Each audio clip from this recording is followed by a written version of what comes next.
மாவட்ட அரசியல் வரலாற்றில் தனித்த அடையாளமாக விளங்கிய மாவீரன் எஸ்.ஆர். தமிழன் அவர்களின் 12ஆம் ஆண்டு நினைவேந்தல் நிகழ்ச்சி அவரது நினைவிடத்தில் மலர் தூவி அஞ்சலி செலுத்தினார்.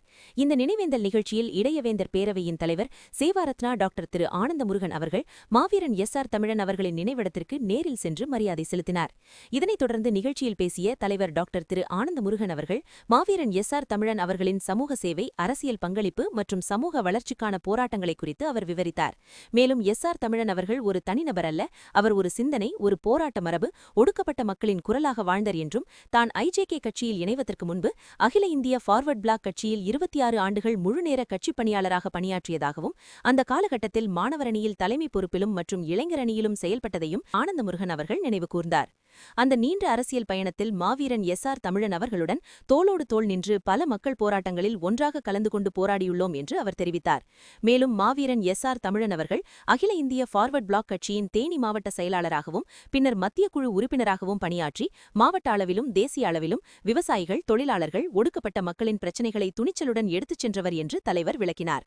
அன்றைய அரசியல் சூழலில் ஆளும் கட்சி தன்னை மாவீரன் எஸ்.ஆர். தமிழனிடமிருந்து பிரிக்க திட்டமிட்டு ஒரு அமைச்சரை பயன்படுத்தி மாவீரன் எஸ்.ஆர். தமிழன் அவர்களை அணுகி ஆனந்தமுருகனுடன் உள்ள உறவை துண்டிக்க வேண்டும் என்று கேட்டதற்கு, பதவிக்கும் அதிகாரத்திற்கும் எங்கள் நட்பையும் போராட்ட உறவையும் விற்காதவர் மாவீரன் எஸ்.ஆர். தமிழன், அந்த கோரிக்கையை அவர் துணிச்சலுடன் மறுத்தார் என்று தலைவர் கூறினார்.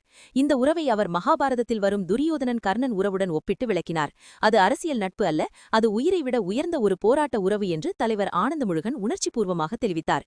மேலும் அவர் கூறுகையில், மாவீரன் எஸ்.ஆர். தமிழன் அவர்களின் மரணம் இன்றளவும் பல கேள்விகளை எழுப்புகிறது, அது இன்னும் ஒரு மர்மமாகவே உள்ளது என்று வலியுறுத்தினார்.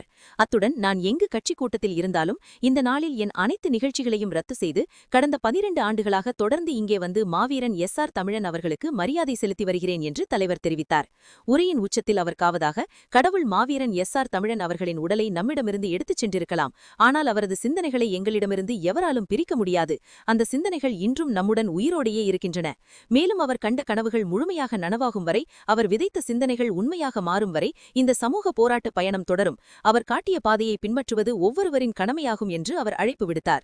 இறுதியாக மாவீரன் எஸ்.ஆர். தமிழன் அவர்கள் சமூகத்திற்காக ஆற்றிய அளப்பரிய தியாகத்தையும் அர்ப்பணிப்பையும் நினைவு கூர்ந்து தலைவர் டாக்டர் திரு ஆனந்தமுருகன் அவர்கள் உணர்ச்சியுடன் மாவீரன் எஸ்.ஆர். தமிழன் அவர்களுக்கு வீர வணக்கம், வீர வணக்கம் என்று முழங்கினார்.